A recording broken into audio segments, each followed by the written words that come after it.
Climate change is a global issue which has huge challenges for humanity all over the world.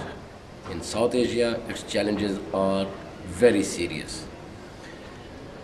The climate change issues, like other environmental issues, transcend geographical boundaries. One of the most serious issues we'll be facing with climatic changes is melting of glaciers.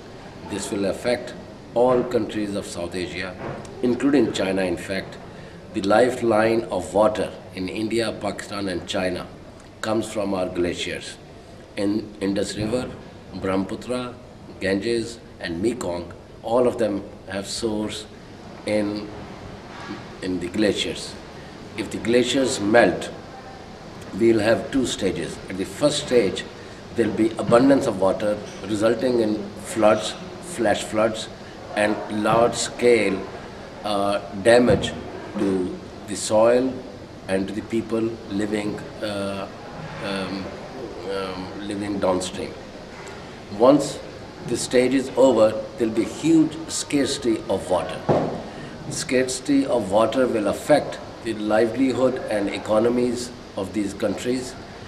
It is estimated that more than 3 billion people, more than 2 billion people meet their water requirements from coming from these glaciers.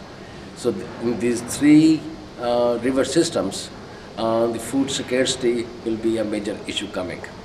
If the temperature increases by a degree or two, and the estimates are that it could increase by even perhaps 4 or 5 degrees during this century.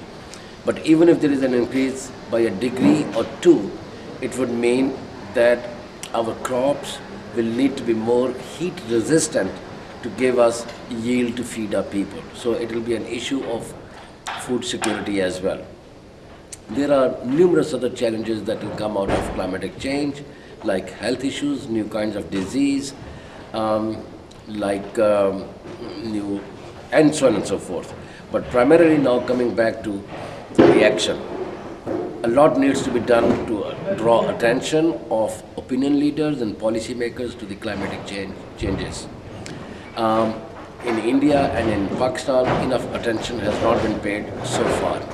So first is to make our decision makers and opinion leaders aware. It needs to be included in our curriculum. Then new kind of policy reforms need to be undertaken in two categories. One is under adaptation and the second one is under mitigation.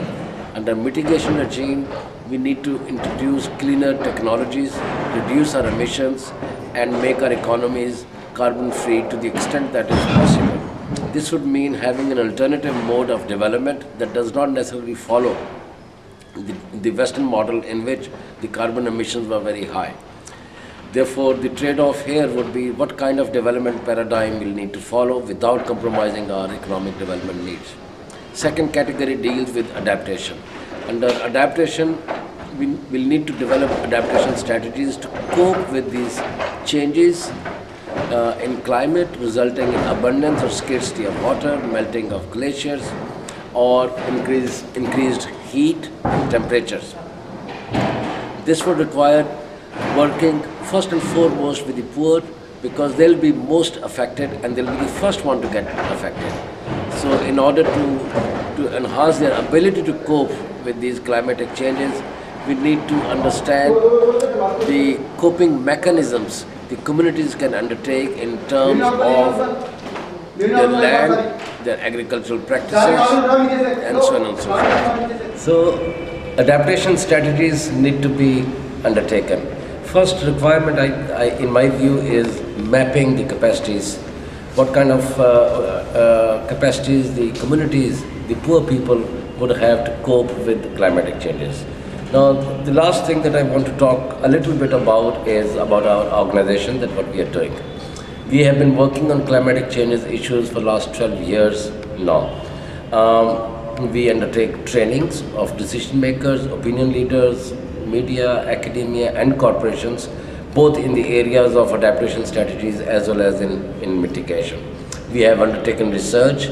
We are hosting the largest network in the country on climate change. It is called National Network on Climate Change, and key institutions are members of this.